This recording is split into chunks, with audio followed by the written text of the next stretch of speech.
દર્શન ત્રિકાળી સ્વભાવના આશ્રય ચારિત્ર પણ એના આશ્રય પ્રગટ થાય છે.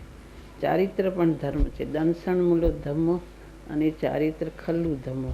એટલે ચારિત્ર તે ધર્મ છે ને સમ્યક દર્શન તે પણ ધર્મ છે. એ બે ધર્મ, ધર્મનું મૂળ સમ્યક દર્શન છે.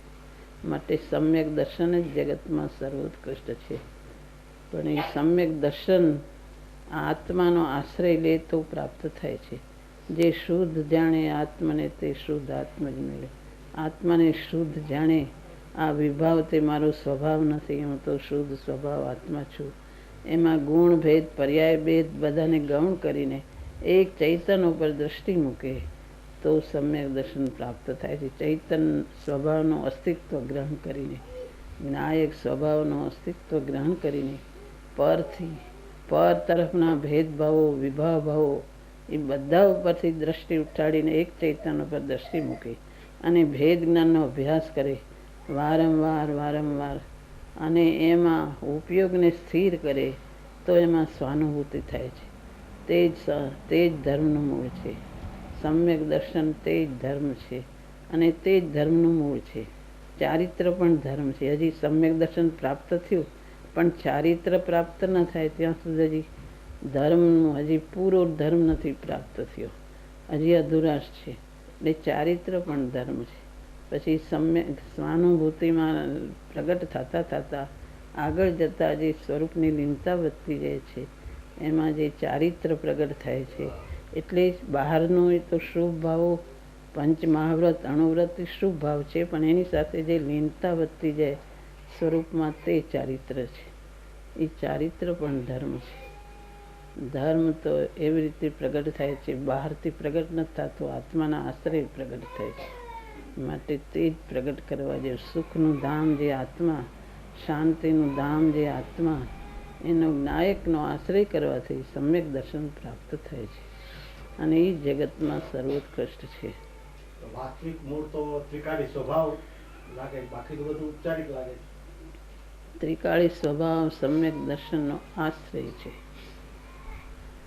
અનાદિકાળથી ત્રિકાળી સ્વભાવ છે, પણ એને જો પોતે ગ્રહણ નથી કરતો તો અનંતકાળ વયો જાય છે. પણ ગ્રહણ એને કરવાનું છે, ત્રિકાળી સ્વભાવને.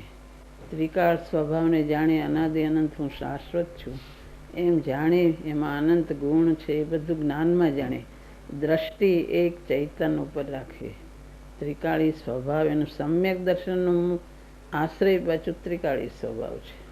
એટલે ગ્રહણ એને કરવાનું છે તો જ સમ્યક દર્શન પ્રાપ્ત થાય છે. ત્રિકાળી સ્વભાવને ગ્રહણ કરે તો. પણ ધર્મ તો સમ્યક દર્શનને કહેવાય છે. ધર્મ એને કહેવાય. અનાદિ અનંત ત્રિકાળી સ્વભાવને પણ ખરી રીતે જે પ્રગટ થાય એને ધર્મ કહેવાય છે. સમ્યક દર્શન તે ધર્મ છે. સમ્યક દર્શન જ્ઞાન ચારિત્રાણી મોક્ષ માર્ગ. એ મોક્ષ માર્ગ સમ્યક દર્શન રત્નત્રય પ્રગટ થાય ત્યારે મોક્ષ માર્ગ પ્રગટ થાય છે.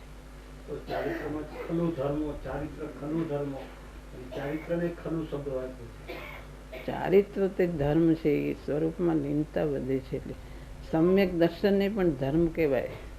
સમ્યક દર્શન ધર્મનું મૂળ છે, મૂળી છે. અને ચારિત્ર ધર્મ છે. એ આત્માનો સ્વભાવ છે. ચારિત્ર લીનતા કરવી એટલે ચારિત્ર ધર્મ છે. ભલે નિશ્ચયથી ચારિત્ર પણ એ પાછું મૂળ તો એનું સમ્યક દર્શન છે. ચારિત્રનું મૂળ સમ્યક દર્શન છે. ચારિત્રનું મૂળ એટલે સમ્યક દર્શન પ્રાપ્ત થાય યથાર્થ તો ચારિત્ર પ્રગટ થાય છે.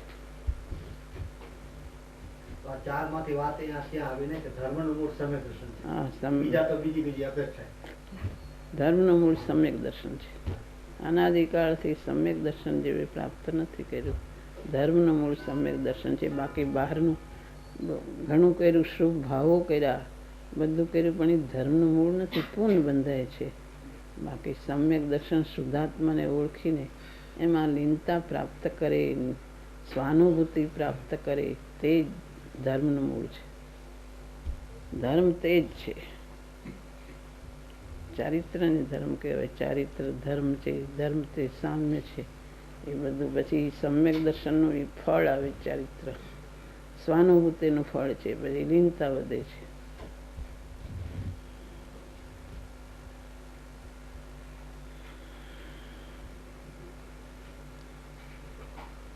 સર્વજ્ઞ સ્વભાવ કીધું ને, બીજું શું હા. એનું નિમિત્ત કીધું? સમ્યક દર્શન, ચારિત્ર, સર્વજ્ઞ દેવ અને ત્રિકાળી સ્વભાવ. સર્વજ્ઞ દેવ અનાદિકાળથી સમ્યક દર્શન પ્રાપ્ત નથી થયું. એટલે પેલું જ્યારે સમ્યક દર્શન પ્રાપ્ત થાય ત્યાં સર્વજ્ઞ દેવ એમાં નિમિત્ત હોય છે. ગુરુ કે સર્વજ્ઞ દેવ નિમિત્ત હોય છે, પણ ઉપાદાન પોતાનું હોય છે. એટલે મૂળ કારણ તો પોતે થાય છે, પણ નિમિત્ત નૈમિત્તિક સંબંધ છે કે નિમિત્ત હોય છે. ગુરુ એટલો ઉપદેશ આપ્યો, એ ગુરુ અને દેવ એ બધા નિમિત્ત હોય છે. અનાદિકાળથી અજાણ્યો માર્ગ, એમાં એવો નિમિત્ત નૈમિત્તિક સંબંધ છે. એકવાર સાક્ષાત ગુરુ કે દેવ મળે ત્યારે જીવની પરિણતિ પોતા તરફ થાય પોતાથી.